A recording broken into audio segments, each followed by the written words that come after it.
Broncos to get to work, Mace. The off-season program has begun. Our friend Mike Kliss is in a gutter somewhere outside of UCL Training Center. His words, not mine. And he didn't get in trouble for saying that either, Mace. But either way, we know that Russell Wilson was super early there before the sunrise as soon as the weightlifting program was open. And it means exactly what? Hey, it means he was early. Good for him. It's one of those things where I don't think it means much of anything that he's there early, he's there on time. I think maybe he wants to send a message by getting there before the sun comes up, but it's not a big deal. I actually think what is a much bigger deal, and I'm writing about this at denversports.com, is that on this first day, what have the Broncos put out?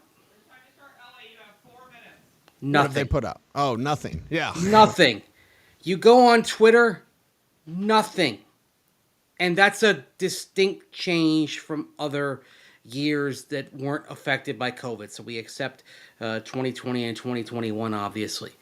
You look at the first day of workouts in past years, and you're seeing video of guys in the weight room walking up from their cars. Like last year, you saw a video of Russell Wilson walking into the building, right? In his monster truck.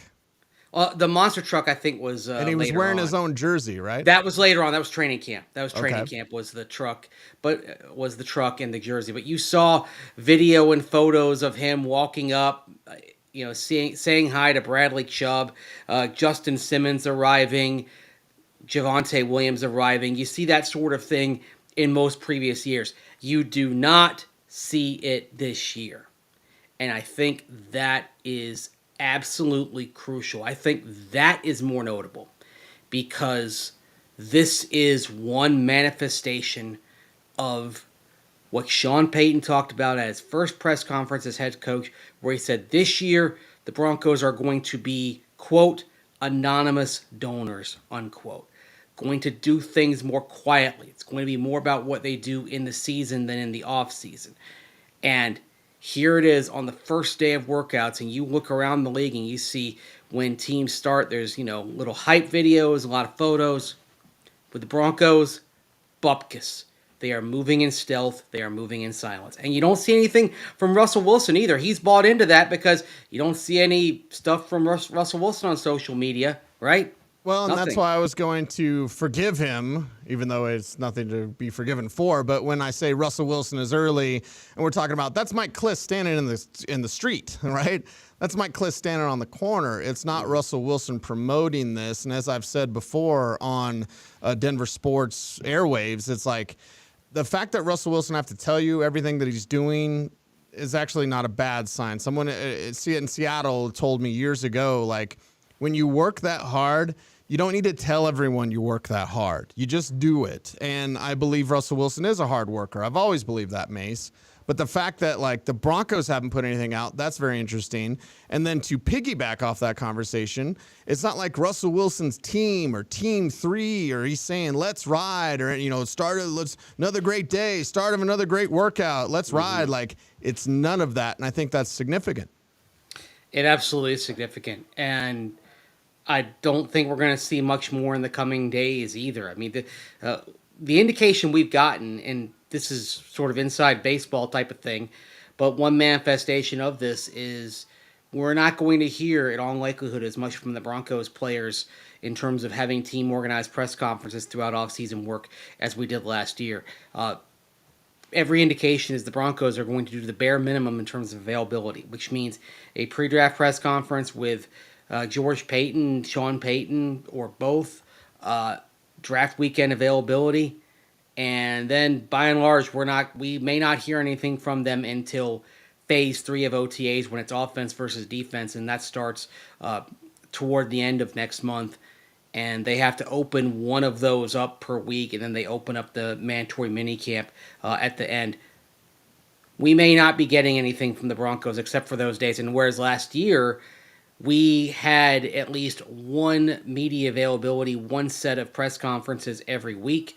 It's usually at least 2 or 3. During OTAs, when you got to OTA phase 3, every day there was some form of availability of players talking to the media. Yes. Not the case this year. Not the case this year. I mean, and we're used to being over there on the first day, right? Yes. The first or sometimes the second day, but we're used to being over at Broncos headquarters, and usually that's where you'll hear from team captains, right? You'll hear from the quarterback. You'll hear from captains on the defensive side. Nothing like that this year. Yeah, it's definitely a different way of covering this team, and it's fine as long as they win. I believe they'll win. I believe you believe they'll win. But Russell Wilson being early, that doesn't mean a whole lot. That's what he's going to do, right? If he wasn't early, I think that would be the story and the headline, and poor Mike Kliss standing on the corner. But, no, Russell Wilson's early. That's not the news. The news is you're not hearing much from this team as they do move in silence, as they do prepare for this season. And as it gets further along, that's when we're going to hear more from this team. And I think we'll be, what's the old Eddie Murphy? You throw a starving man a cracker, and he's going to be like, that's the best saltine I've ever had. No, that's a Ritz. That's a Ritz. So I think when we actually do get some media availability, Mace, we're going to be clamoring for it because we're just not getting it this year. And I'm okay with that. Again, as long as they win this, new school, going back to the old school, the Sean Payton way, if it leads to W's, fans won't complain, media won't complain. Yeah, that's what it's all about. It's all about what's going to happen in the season. It's not going to be about hype videos in the off season. And so, I mean, you think about at this moment, who are the biggest losers in this equation? It's probably those who are running the Broncos' social media and digital platforms, because normally on this day you'd be putting out some video snippets, some photos that be getting everyone hyped up. I mean, shoot, we would be sitting there looking at photos and saying, okay, who's there, right? We'd be kind of, sometimes you use a photo gallery from OTAs to take attendance. Right. Not so much this year.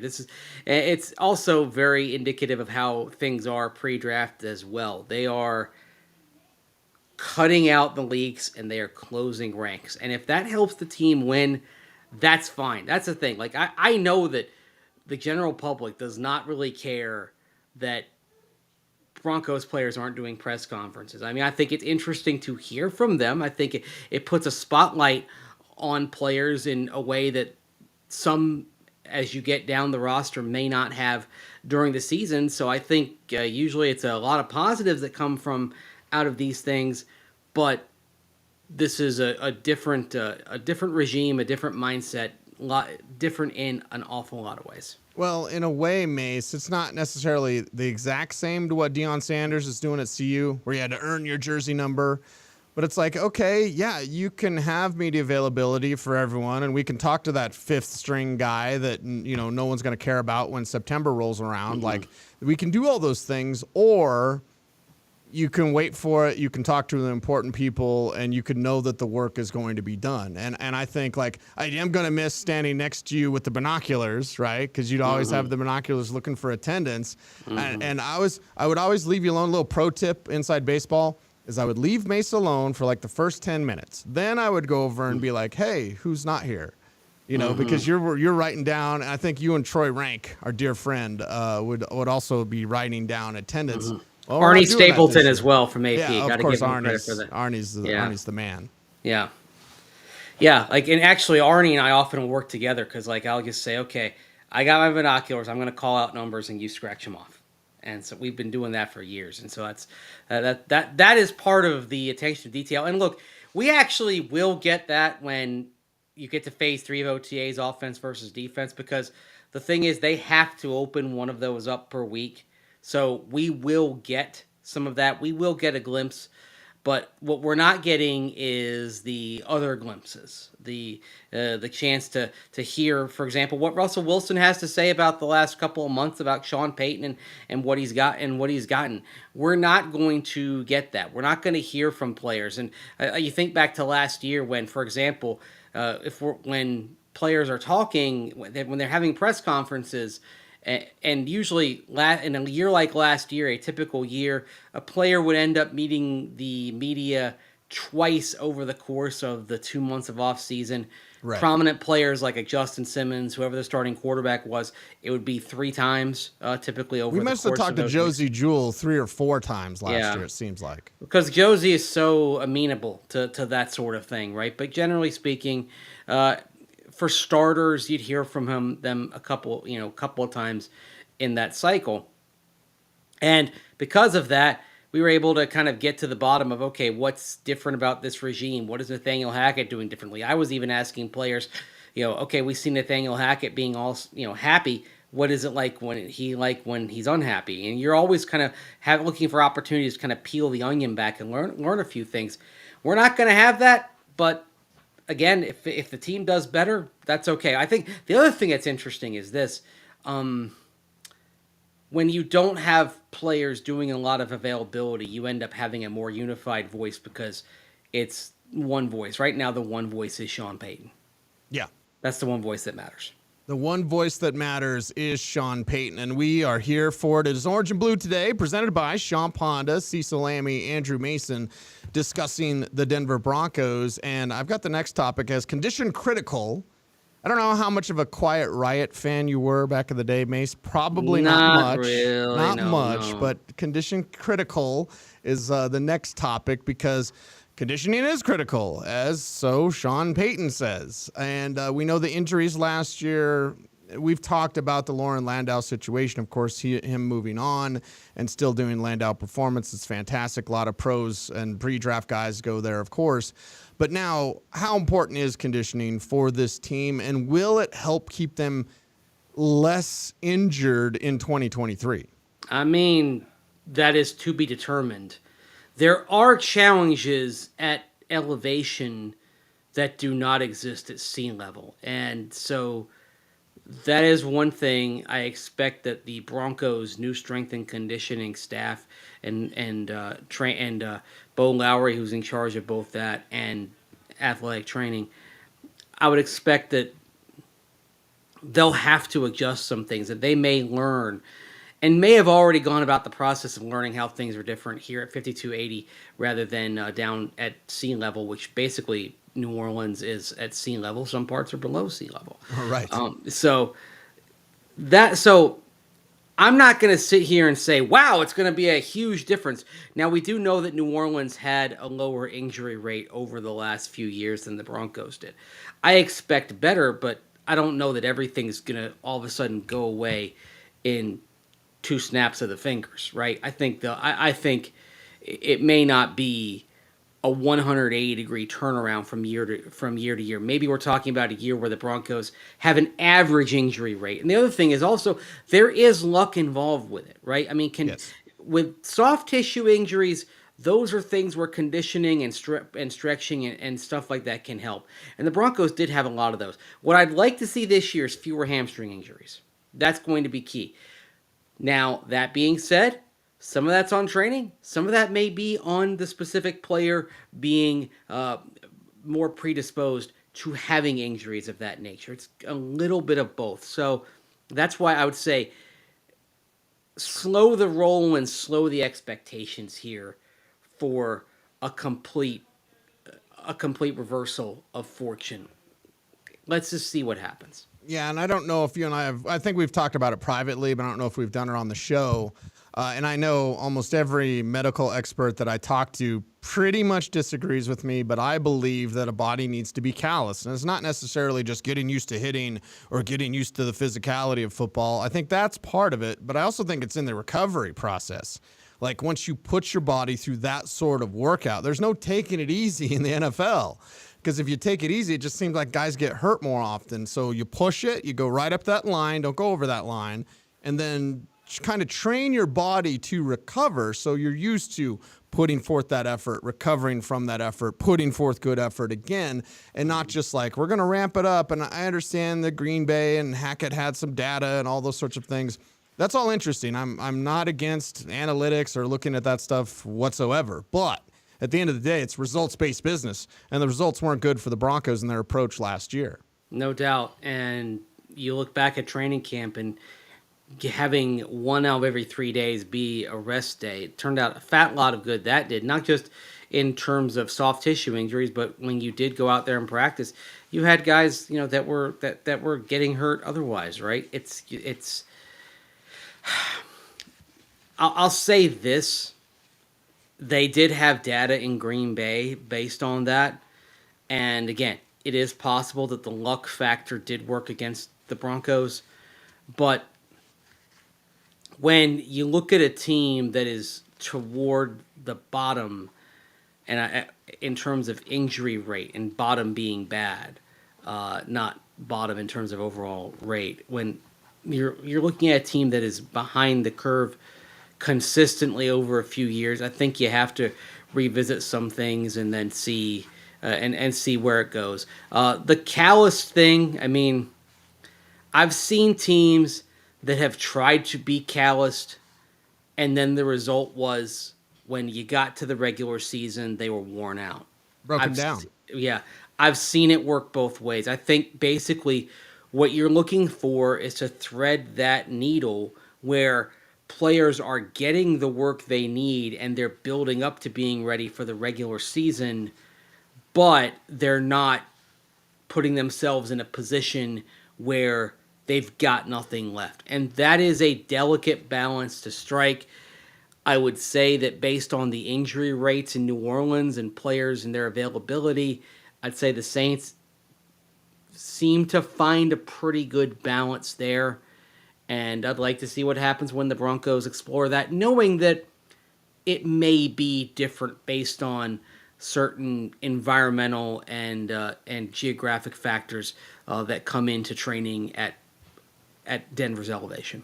Yeah, at the elevation, we'll see what UCL Training Center kind of news and reports and information we get, and hopefully this team can stay a lot healthier because I think they're one of those teams, and we've seen this before, Mace, even though we have confidence that they will make a push for the postseason, and I don't want to necessarily get into specific players because I think that's bad energy, you know what I mean, to bring up this guy can't get hurt, but I think that the Broncos are good enough to make the postseason.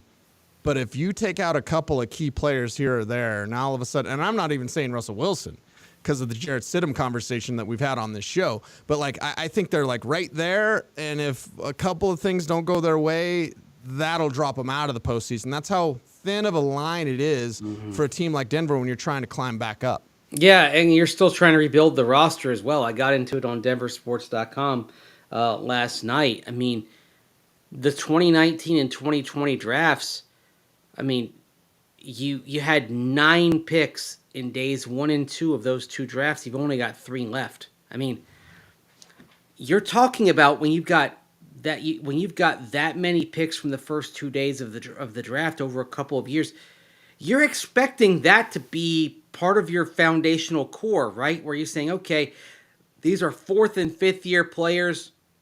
The expectation is, all right, of 9 such players, you're hoping that 6 or 7 of them are starters, right? Well, you only have 3 left, and just 2 are starters. And it flows from there. It's still a roster that it's relatively thin. We talk about areas that you can target for the Broncos in the draft. The truth is there are very few spots on the roster where you look at and say they couldn't use somebody else to develop and be part of the mix. I mean, even though you look at the cornerback position and say, okay, you like Damari Mathis, you love Pat Surtain, you love K'Wan Williams as the slot, and Traymon Smith being the number 4 can be a very good rotational piece. Right. Doesn't mean that if there's a corner you love who is sitting there at pick 67, you don't think about taking that corner because you could use somebody else to develop and see where they go if they've got a high ceiling. And that's where it doesn't take a lot of foraging to look at spots on the roster and say, well, they could use more here, they could use more here, they could use more here. They're still digging out from the last years of John Elway. With all due respect to John Elway, they are still digging out from a lot of misses. I mean, look at that 3rd round in 2020, okay? You had 3 picks in round 3 of 2020. 2 of them are gone. Michael Ojemudia, gone. McTelvin Ajim, gone. I mean, Right. 67% failure rate, out no longer with the Broncos, and these guys should be just coming up to the final year of their first contract, right? It's a day two round. That's absurdly bad. That's and that's where you really start kind of filling out the roster.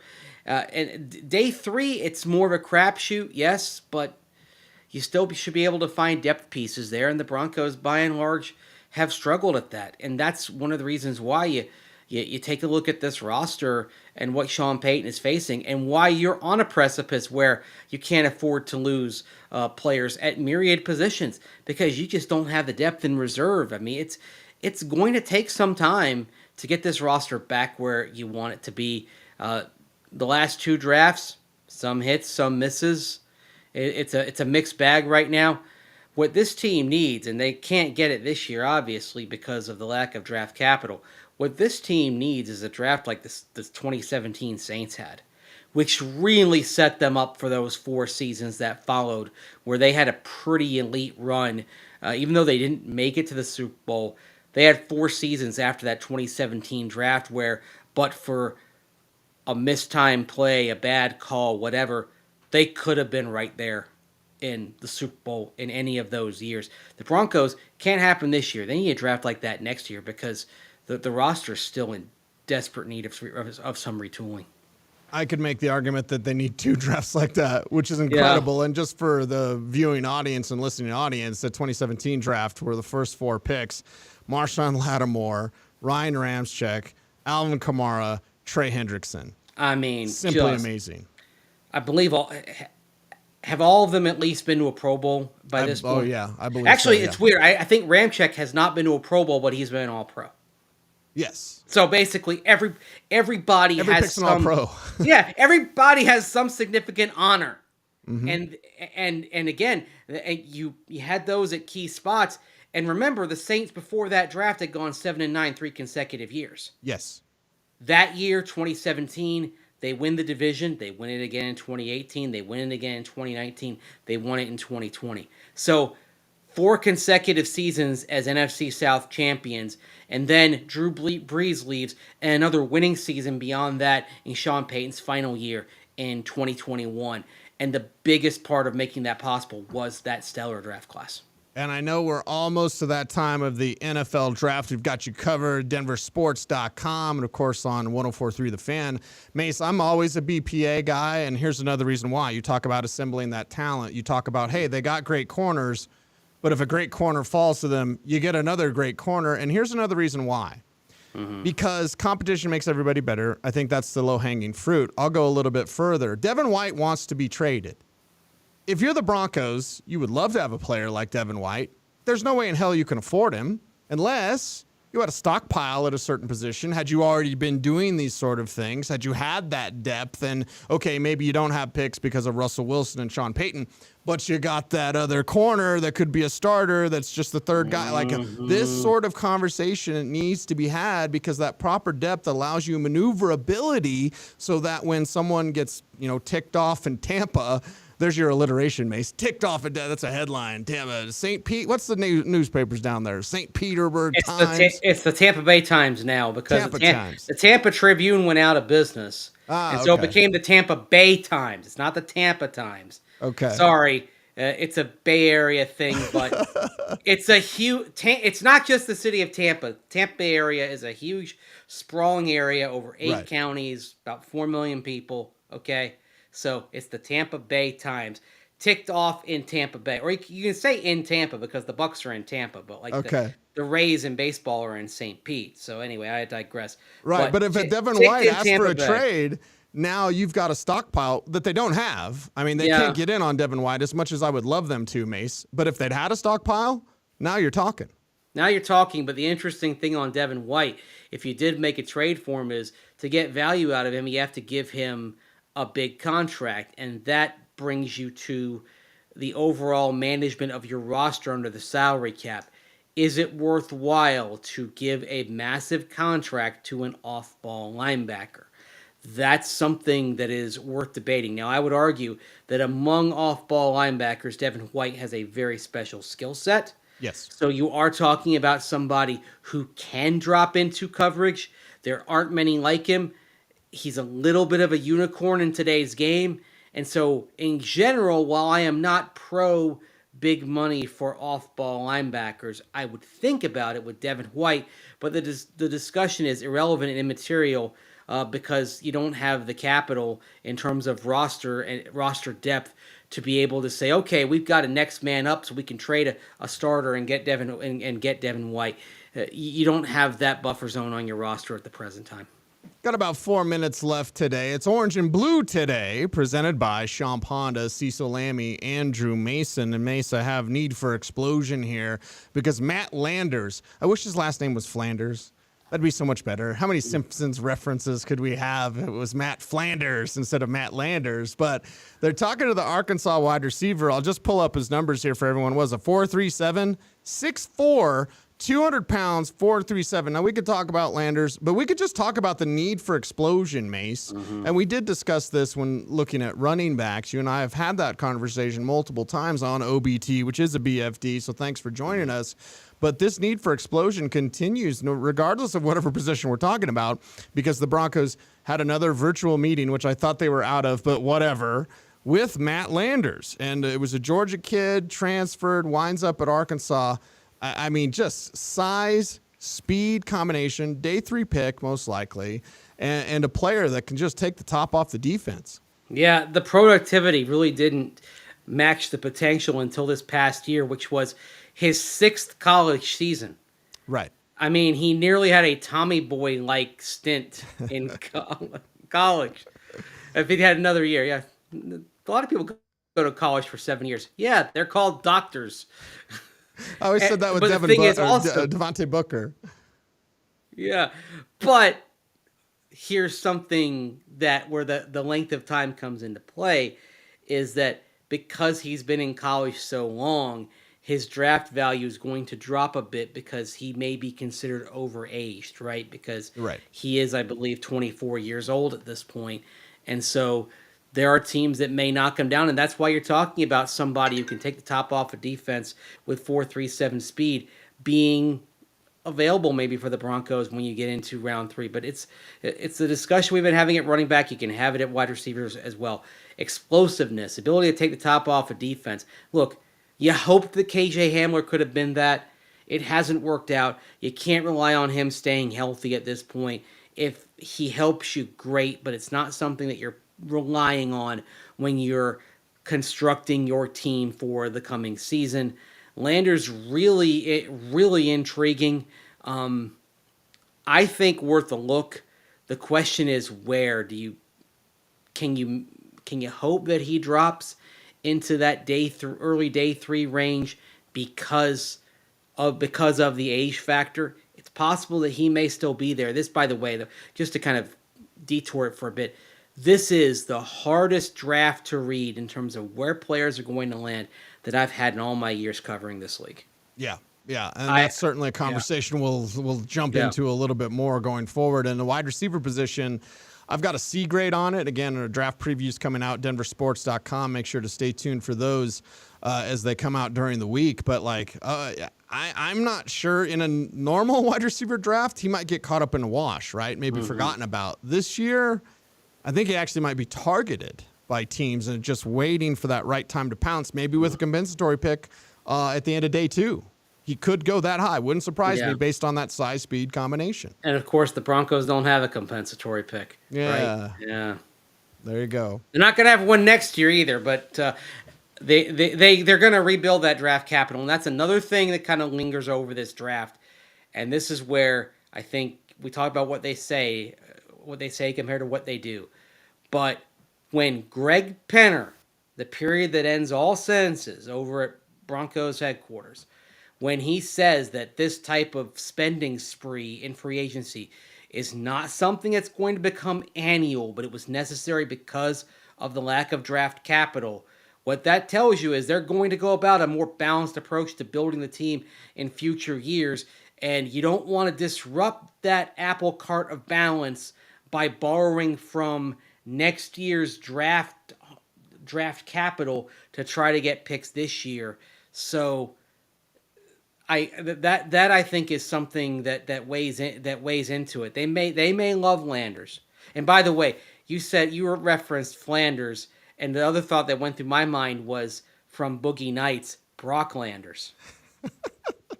I knew there was a Landers. I couldn't place it though. So Brock Landers and Chest Rockwell. Mm-hmm. People say I look like Han Solo. There's only certain quotes from Boogie Nights that we can use. We can't use them all. No, we can't. But we can use that. We can. Mm-hmm. Every time I hear that Night Ranger song, I think of that scene because it's absolutely epic. I mean, I believe that also is the movie that brought the phrase "it is what it is" fully into the lexicon as well. Okay. At the end, when the productions are lower budget, yes, and it's being edited, it is what it is. It is what it is. If you know, you know. Yes. So that's really all we can say about referencing that film. But if you've seen it, you know what we're talking about. So, and that's all I have to say about that. Thanks, Lawrence. It is Orange and Blue today, presented by Champ Honda. We certainly appreciate each and every one of you for riding on with us every single day. He is Andrew Mason. You follow him on Twitter at Mace Denver. I am at Cecil Lammy. OBT's BFD, and we are here for you. So until next time, be safe, be kind, know that you are appreciated. Stay tuned, and as always, please stay frosty.